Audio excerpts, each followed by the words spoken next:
Praise the Lord. இன்றைக்கு சங்கீதம் 37வது அதிகாரம் 6வது வசனத்தை அறிக்கை செய்ய போகிறோம். நான் வாசிக்கிறேன். உன் நீதியை வெளிச்சத்தைப் போலவும் உன் நியாயத்தை பட்ட பகலைப் போலவும் விளங்க பண்ணுவார். ஆமென். நாம் அறிக்கை செய்வோம். என் நீதியை வெளிச்சத்தைப் போலவும் என் நியாயத்தை பட்ட பகலைப் போலவும் விளங்க பண்ணுகிறார். மறுபடியும் சொல்லுவோம். என் நீதியை வெளிச்சத்தைப் போலவும் என் நியாயத்தை பட்ட பகலைப் போலவும் கர்த்தர் விளங்க பண்ணுகிறார். ஆமென். நாம் ஜெபிப்போம்.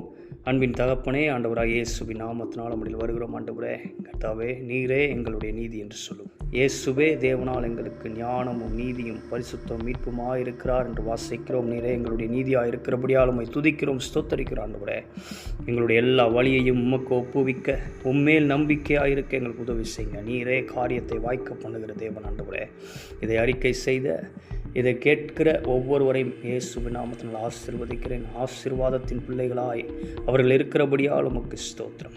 கர்த்தாவே, இந்த இரவை ஆண்டு கொள்ளுங்க. இந்த இரவு முழுவதும் உம்முடைய பிரசன்னம் இருக்கட்டும், உம்முடைய ஆளுகை இருக்கட்டும். ஒவ்வொருவரையும் இரத்த கோட்டைக்குள்ளே மறைத்து பாதுகாத்துக் கொள்ளுவீராக. எல்லா தீமைகளையும் நிராகரிக்கும், நன்மையும் கிருபையும் மாத்திரம் தொடரட்டும். கர்த்தாவே, தூங்கி எழுந்திருக்கும் பொழுதே சரீரத்திற்கிற எல்லா பலவீனங்களும் மாறி போகட்டும். சுக பலன் ஆரோக்கியம் உண்டாகட்டும். புதிய சரீரம் கொடுக்கப்படட்டும். ஜெபிக்கிறேன். எல்லா கவலைகள் போராட்டங்கள் எல்லாம் மாறி போகட்டும். ஆண்டவரே, காலையில் புதிய கிருபையினாலே ஒவ்வொருவரையும் தாங்குகிறீரதற்காக உமக்கு நன்றி.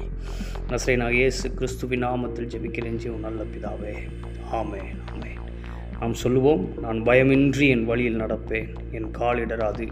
நான் படுக்கும்போது பயப்படாதிருப்பேன், நான் படுத்துக் கொள்ளும்போது என் நித்திரை இன்பமாயிருக்கும். சடுதியான திகிலும் துஷ்டர்களின் பால் கடிப்பும் வரும்போது நான் அஞ்ச மாட்டேன். கர்த்தர் என் நம்பிக்கையாயிருந்து என் கால் சிக்கி கொள்ளாதபடி காக்கிறார். ஆமென். ஆமென். God bless you.